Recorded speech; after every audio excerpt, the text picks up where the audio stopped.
तो साथियों नमस्कार, जय हिंद। अगर आप ऑन सर्विस हो और एसआईपी में इन्वेस्ट करने की सोच रहे हो, एक सर्विसमैन हो, लमसम अमाउंट म्यूचुअल फंड में इन्वेस्ट करने की सोच रहे हो, या फिर एसडब्ल्यूपी में इन्वेस्ट करने की सोच रहे हो, कुछ भी सोच रहे हो, लेकिन म्यूचुअल फंड में इन्वेस्ट करने की अगर आप सोच रहे हो, तो ये 5 चीजें सबसे पहले समझ लीजिएगा ध्यान से। अगर ये 5 चीजें आपने समझ ली तो आप ये निर्धारित कर पाओगे कि म्यूचुअल फंड में रिटर्न मिलेगा ही मिलेगा। उसके बाद आप म्यूचुअल फंड में इन्वेस्ट कीजिए, आपको कॉन्फिडेंस भी रहेगा और आप अपने पैसों को अच्छे से बढ़ा भी पाएंगे। लेकिन जब भी म्यूचुअल फंड में इन्वेस्टमेंट करने की सोचते हैं तो एक प्रश्न हमारे दिमाग में आता है कि मैं अपनी मेहनत का पैसा म्यूचुअल फंड में लगा तो रहा हूं, लेकिन क्या मुझे रिटर्न मिलेगा? क्या मेरा पैसा बढ़ेगा? आने वाले सालों में म्यूचुअल फंड के साथ में क्या होने वाला है? ये वीडियो पूरा देख लेंगे ना तो आपको ये डिसीजन क्लियर हो जाएगा कि आपको म्यूचुअल फंड में इन्वेस्ट करना चाहिए या नहीं करना चाहिए। अगर आप भी म्यूचुअल फंड में अपना पोर्टफोलियो बनाना चाहते हैं, प्रॉपर इन्वेस्टमेंट प्लान बनाना चाहते हैं, तो स्क्रीन के ऊपर हमने एक स्कैनर दिया है। जस्ट 499 रुपीज पेड कर दीजिएगा और स्क्रीनशॉट इस दिए हुए नंबर पर शेयर कर दीजिएगा। हमारी तरफ से आपको कंसल्टेशन कॉल आ जाएगा, आपकी पूरी प्रोफाइलिंग करके कंप्लीट प्लान आपको हम बना के देंगे। आइए सबसे पहले हम हिस्ट्री समझते हैं कि पिछले 20 सालों में जिन्होंने म्यूचुअल फंड में इन्वेस्ट किया था उनके साथ क्या हुआ। यहां पर देखिए, मैं आपको स्क्रीन के ऊपर दिखा रहा हूं। देखिए, म्यूचुअल फंड में काफी सारी कैटेगरी है, small cap, large cap, mid cap, hybrid, सब कुछ। सबसे सेफ अगर हम माने तो स्मॉल कैप को भी छोड़ देते हैं, मिड कैप को भी छोड़ देते हैं, लार्ज कैप को भी छोड़ देते हैं। हम हाइब्रिड में भी अगर देखें, पिछले 20 साल का रिकॉर्ड, 20 साल पहले अगर किसी ने 25 लाख रुपया लमसम इन्वेस्ट करके छोड़ दिया था तो आज उसका कितना रिटर्न है। पहला फंड है ICICI Prudential multi asset fund, जिसमें 25 लाख का आज बन चुका है 4 करोड़ 20 लाख रुपया। एचडीएफसी बैलेंस एडवांटेज, जिसमें 25 लाख का बन चुका है 3 करोड़ 94 लाख रुपया। आईसीआईसीआई प्रू का हाइब्रिड फंड है, जिसमें 25 लाख का 3 करोड़ 54 लाख रुपया बन गया है। एचडीएफसी का हाइब्रिड है, जिसमें 25 लाख का 3 करोड़ रुपया बन गया है। ऐसे तमाम म्यूचुअल फंड की लिस्ट है। आप जितना भी रिसर्च करना चाहें खुद से रिसर्च कर लीजिए, ताकि आपका कॉन्फिडेंस बढ़ सके, आप इस चीज़ों को समझ सके कि म्यूचुअल फंड में रिटर्न करने से पिछले 20 सालों में क्या हुआ है। अब समझने वाली बात यह है कि भाई म्यूचुअल फंड में 20 साल पहले तो लोगों को पता भी नहीं था। आज अगर हम इन्वेस्टमेंट करने की सुनते हैं तो हमें थोड़ा सा डर लगता है। अब समझिए कि 20 साल पहले जिन्होंने इन्वेस्टमेंट किया तब तो म्यूचुअल फंड बहुत कम लोगों को पता था, फिर भी उन्होंने इन्वेस्टमेंट किया तो आज वो करोड़पति बन चुके हैं। इसका सीधा अर्थ ये होता है कि आने वाला म्यूचुअल फंड भी और अधिक आपको पैसा दे सकता है। पहला टॉपिक, खर्चा बढ़ेगा तो म्यूचुअल फंड बढ़ेगा। इस बात को समझ लीजिएगा। मैं आपको एक क्वेश्चन पूछूं कि क्या 10 साल बाद में आपका खर्चा बढ़ेगा या घटेगा? कमेंट्स करके जरूर बताइएगा। आप में से अधिकतर लोग ये बोलेंगे कि भाई आने वाले समय में हमारा खर्चा बढ़ेगा। जब आपका खर्चा बढ़ेगा तो इसका सीधा मतलब होता है कि म्यूचुअल फंड का रिटर्न भी बढ़ेगा, क्योंकि म्यूचुअल फंड का मतलब होता है कंपनीज में इन्वेस्ट करना, कंपनी का मतलब होता है उद्योग में, बिजनेस में इन्वेस्ट करना। जब आपका खर्चा बढ़ रहा है, आप अच्छे कपड़े पहन रहे हो, ब्रांडेड कपड़े पहन रहे हो, तो वो पैसा किसके पास जा रहा है? वो कपड़े बनाने वाली कंपनी के पास जा रहा है। उसका शेयर बढ़ रहा है और वो शेयर जिस म्यूचुअल फंड में है वो भी बढ़ रहा है। कल आप सोच रहे हो कि मैं एक बहुत अच्छा मकान बना रहा हूं और ब्रांडेड सीमेंट आपने यूज किया, अल्ट्राटेक सीमेंट यूज किया, तो अल्ट्राटेक को इनकम मिल रही है, अल्ट्राटेक का शेयर बढ़ रहा है और वो शेयर जिस म्यूचुअल फंड में है उस म्यूचुअल फंड का रिटर्न भी बढ़ रहा है। कल आप इलेक्ट्रॉनिक गजेट्स खरीद रहे हो, मोबाइल खरीद रहे हो, टीवी खरीद रहे हो, म्यूजिक सिस्टम खरीद रहे हो, ओनर खरीद रहे हो, किचन वेयर खरीद रहे हो, जो भी कंपनी उसको बना रही है उस कंपनी के शेयर्स बढ़ रहे हैं और उसके म्यूचुअल फंड के रिटर्न भी बढ़ रहे हैं। तो यहां से सीधा सिंपल एक चीज समझ लीजिए कि जब तक हमारा खर्चा बढ़ेगा तब तक म्यूचुअल फंड का रिटर्न भी बढ़ेगा। ऐसा कदापि नहीं हो सकता कि आपका खर्चा ना बढ़े और ऐसा भी नहीं हो सकता कि म्यूचुअल फंड का रिटर्न ना बढ़े। शर्त यह है कि आपको सफिशिएंट टाइम अपने इन्वेस्टमेंट को देना चाहिए। दूसरा टॉपिक है, भारत में अपॉर्चुनिटी बहुत ज्यादा है, मैदान पूरा खाली पड़ा हुआ है। जो मैंने आपको हिस्ट्री बताई, आप समझ लीजिए कि 20 साल पहले जिन लोगों ने इन्वेस्ट किया बहुत कम लोगों को पता था, लेकिन जिन्होंने इन्वेस्ट किया वो करोड़पति बन गए। क्यों? क्योंकि अवेयरनेस जो है, जानकारियां धीरे धीरे बढ़ रही है और भारत में अधिकतर लोग, चाहे वो मिडिल क्लास में हो लोअर मिडिल क्लास में हो, अपर मिडिल क्लास में हो या फिर धनवान हो, वो धीरे धीरे म्यूचुअल फंड में ही इन्वेस्ट करते जा रहे हैं। आज की अगर हम बात करें ना, तो भारत में मुश्किल से 6 करोड़ लोग ही म्यूचुअल फंड में इन्वेस्ट कर रहे हैं सही तरीके से, और भारत की जनता 140 करोड़ है। आने वाले समय में धीरे धीरे लोग जो है म्यूचुअल फंड की तरफ ही ज्यादा इन्वेस्टमेंट कर रहे हैं। तो अभी ये मैदान पूरा भारत में खाली है। अब जैसे जैसे जनता आएगी वैसे वैसे ट्रैफिक भी बढ़ेगा और म्यूचुअल फंड के दाम भी बढ़ते जाएंगे, क्योंकि ज्यादा इन्वेस्टर आएंगे तो ज्यादा उसका रिटर्न भी बढ़ेगा।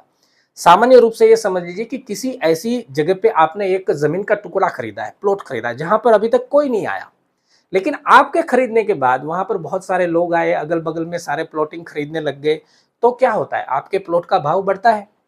उसी तरह से जब म्यूचुअल फंड में अभी मैदान खाली है और आपने इन्वेस्टमेंट कर दिया है, आने वाले समय में बहुत ज्यादा पब्लिक म्यूचुअल फंड में इन्वेस्ट करने वाली है, तो आपका पहले का इन्वेस्टमेंट किया हुआ पैसा जरूर बढ़ेगा।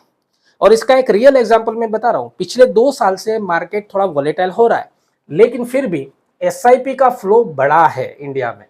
पिछले 2 महीने में जो एसआईपी प्रति महीना पूरे भारत से 29,000 करोड़ रुपए जारी थी, वो आज बढ़ के 32,000 करोड़ रुपए बन चुकी है। तो लोग समझ रहे हैं कि हमारे लिए म्यूचुअल फंड सही है और म्यूचुअल फंड में धीरे धीरे इन्वेस्टमेंट हमको करना चाहिए।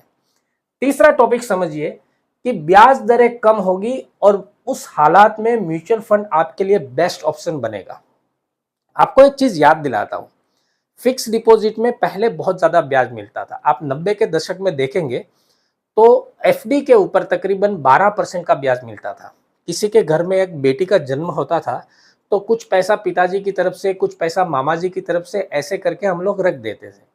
50,000 रुपया रख दिया तो वो 5 साल में डबल होता था, यानी 5 साल में वो 1 लाख बन जाता था, 10 साल में 2 लाख, 15 साल में 4 लाख और 20 साल में वही पैसा 8 लाख रुपया बन जाता था। और बेटी का शादी ब्याह का खर्चा वहीं से निकल जाता था। लेकिन आज का जो इंटरेस्ट रेट है वो कितना है? मैक्स टू मैक्स 6% का इंटरेस्ट रेट आपको एफडी के ऊपर मिलता है। जो 12% मिल रहा था वो अभी 6% बन गया, और आगे आने वाले समय में और भी ब्याज इसके कम होंगे। क्यों कम होंगे उसका रीजन समझ लीजिए। एफडी मतलब डेट इंस्ट्रूमेंट माना जाता है। सरकार को जब पैसों की जरूरत होती है तो पब्लिक से वो पैसा ब्याज पे लेती है, उसी को बोलते हैं एफडी, उसी को बोलते हैं डेट फंड। लेकिन आज भारत की इकोनॉमी ग्रो कर रही है, भारत आगे बढ़ रहा है, सरकार को इन पैसों की आवश्यकता कम है तो वो ब्याज भी कम कर रहे हैं, और आने वाले समय में ये वाला ब्याज और ज्यादा कम होगा। अभी एफडी पे आपको 6% मिल रहा है, लेकिन महंगाई जो बढ़ रही है भारत में वो 7% बढ़ रही है। तो आपका पैसा ग्रो नहीं कर रहा है, बल्कि आपका पैसा दिन प्रतिदिन कम होता जा रहा है, उसका परचेसिंग पावर कम होता जा रहा है। तो आने वाले समय में आपके जब एफडी के ब्याज कम हो गए तो लोगों को कहीं इन्वेस्ट करने का मौका ही नहीं मिलेगा, म्यूचुअल फंड में ही आना पड़ेगा। म्यूचुअल फंड ही सबसे ज्यादा रिटर्न देगा। जितने भी दुनिया के बड़े देश है, जैसे अमेरिका जैसे और विकसित देश है, वहां पर एफडी के ऊपर बहुत कम ब्याज मिलता है, साल का 2-2.5% का ब्याज मिलता है। क्यों? क्योंकि वहां पर इक्विटी में ही, म्यूचुअल फंड में ही लोग अधिकतर इन्वेस्ट करते हैं। तीसरा नेक्स्ट टॉपिक समझ लीजिए कि बेस्ट इनकम टैक्स की बचत म्यूचुअल फंड में ही होती है। एक साधारण सी बुद्धि अगर हम लगाएं, हमारी मेहनत का पैसा हमने जहां भी लगाया, डेट फंड में लगाया, प्रॉपर्टी में लगाया, डेट इंस्ट्रूमेंट में लगाया, यहां पर सबसे इंपॉर्टेंट चीज होती है कि आप अपना टैक्स कितना बचा पा रहे हो। भाई, आपको जो कुछ भी पैसा मिल रहा है, जो कुछ भी ब्याज मिल रहा है, प्रॉपर्टी में जो कुछ भी प्रॉफिट मिल रहा है, उसके ऊपर अगर आप टैक्स ही बहुत ज्यादा चुका रहे हो तो आपकी इनकम से ही वो चीज कट रही है, आपके प्रॉफिट से ही वो चीज कट रही है। तो एक जगह तो मेहनत करके आपने प्रॉफिट कमाया, फिर उतना ही टैक्स भी भर दिया, तो आखिर में क्या बचा? कुछ नहीं बचा। ऐसी कंडीशन में म्यूचुअल फंड टैक्स बचाने के लिए सबसे ज्यादा सुटेबल है। आज गवर्नमेंट जो है म्यूचुअल फंड के ऊपर बहुत कम टैक्स ले रही है, और इसके अलावा म्यूचुअल फंड में इनकम टैक्स बचाने के बहुत सारे उपाय है। जीरो इनकम टैक्स में आप म्यूचुअल फंड में प्रॉफिट बुक कर सकते हो। ये एक बहुत लंबा सब्जेक्ट है, इसके ऊपर हमने वीडियोस भी बनाए हुए हैं। अगर आपकी डिमांड होगी तो कमेंट्स कीजिएगा, हम दोबारा से म्यूचुअल फंड में इनकम टैक्स कैसे बचाते हैं उसका भी एक डिटेल वीडियो आपको बना के देंगे। आखिरी टॉपिक कि म्यूचुअल फंड में जब आप इन्वेस्टमेंट करते हो तो आपको फुल लिक्विडिटी मिलता है। नो लॉक इन पीरियड, कोई लॉक इन पीरियड नहीं है। देखिए, हम अपनी मेहनत का पैसा कहीं भी लगाएं, सबसे जरूरी चीज होती है कि आपको लिक्विडिटी मिले, कोई लॉक इन पीरियड ना हो। आज मैं अगर किसी प्रॉपर्टी में पैसा लगाता हूं, मेरा पैसा फंस के रह जाता है। फौजी भाइयों को कभी भी ऐसी जगह पे पैसा नहीं लगाना चाहिए जहां पर जरूरत पड़ने पर आपको पैसा वापस ना मिल सके। आपके पास कोई जरूरत आ गई और आपके पैसे पूरे ब्लॉक होके रखे। सिविल में कोई भी रिश्तेदार, यार, दोस्त फौजी आदमी का हाथ नहीं पकड़ता है। और आज कंडीशन सबकी ऐसी बनी हुई है कि आपको पैसा देने के लिए कोई तत्परता से आपके पास आएगा भी नहीं, उसमें उनका भी दोष नहीं है। तो आपका पैसा हमेशा ऐसी जगह पे होना चाहिए जहां पर आपको लिक्विडिटी मिल सके। अगर आपने एमआईएस में, सीनियर सिटीजन में, फिक्स डिपॉजिट में कहीं भी इन्वेस्ट किया है, पैसा निकालने जाओगे तो आपको पेनल्टी लगेगी। अब वो पेनल्टी बेकार में आपको देनी पड़ी। प्रॉपर्टी में लगाया तो फिर तो बात ही मत पूछो, आप जब चाहो तब निकाल ही नहीं सकते हो। लेकिन म्यूचुअल फंड एक ऐसा इंस्ट्रूमेंट है जहां पर जब चाहो पैसा निकाल सकते हो, बटन दबाओ, 2 दिन में पैसा आपके अकाउंट में। सेफ, सुरक्षित, सबसे बेस्ट, किसी के पास हाथ लंबा करने की जरूरत नहीं है। कोई लॉक इन पीरियड नहीं है, आपको चिंता ही नहीं है कि मुझे लॉक इन पीरियड इसका सर्वाइव करना पड़ेगा। अब आप समझिए कि आज की डेट में ऐसी कौन सी जगह पे है इन्वेस्टमेंट का मौका मिलता है जहां पर लिक्विडिटी भी फुल मिलती है और लॉक इन पीरियड भी नहीं होता। सबसे बेस्ट अपॉर्चुनिटी देता है म्यूचुअल फंड। तो ये 5 चीजें समझ के रख लीजिए कि आपका खर्चा बढ़ेगा तो म्यूचुअल फंड का रिटर्न भी बढ़ेगा। भारत में 140 करोड़ की जनता है। दूसरा टॉपिक, भारत में पूरा मैदान खाली है। अभी अगर आपने इन्वेस्टमेंट किया तो आने वाले सालों में बहुत सारी पब्लिक आना बाकी है, आपका म्यूचुअल फंड बहुत अच्छे से ग्रो करेगा। तीसरा चीज, ब्याज दरें धीरे धीरे कम होने वाली है, होती रहेगी। आप आगे आगे देखेंगे लोगों के पास म्यूचुअल फंड में आने के अलावा कोई बेहतर ऑप्शन नहीं बचेगा, तो इसका पूरा फायदा उठाना चाहिए। तीसरा, बेस्ट इनकम टैक्स हार्वेस्टिंग आप कर सकते हो, इनकम टैक्स बहुत अच्छे से यहाँ पर बचा सकते हो, आपकी मेहनत के पैसों को आप पूरा फायदा ले सकते हो। और 5वां, फुल लिक्विडिटी है, कोई लॉक इन पीरियड नहीं। आशा करता हूं ये चीजें आपको समझ में आ गई, ये चीजें आपके दिमाग में आती है। अब आप म्यूचुअल फंड में इन्वेस्ट करने का डिसीजन लीजिए। जरूरी ये है कि बहुत बेहतरीन तरीके से प्लानिंग किया जाए, बहुत अच्छी तरह से आपका पोर्टफोलियो बनाया जाए। उसके लिए हमारे दरवाजे खुले हैं, स्कैनर दिख रहा है, 499 रुपीज पेड करना है, स्क्रीनशॉट शेयर करना है, हमारी तरफ से आपको कॉल आ जाएगा, आपका पूरा प्लानिंग करके हम देंगे। इस वीडियो को ज्यादा से ज्यादा फौजी भाइयों तक शेयर कीजिएगा ताकि सभी को अधिक से अधिक हम मदद कर सके। नमस्कार, जय हिंद।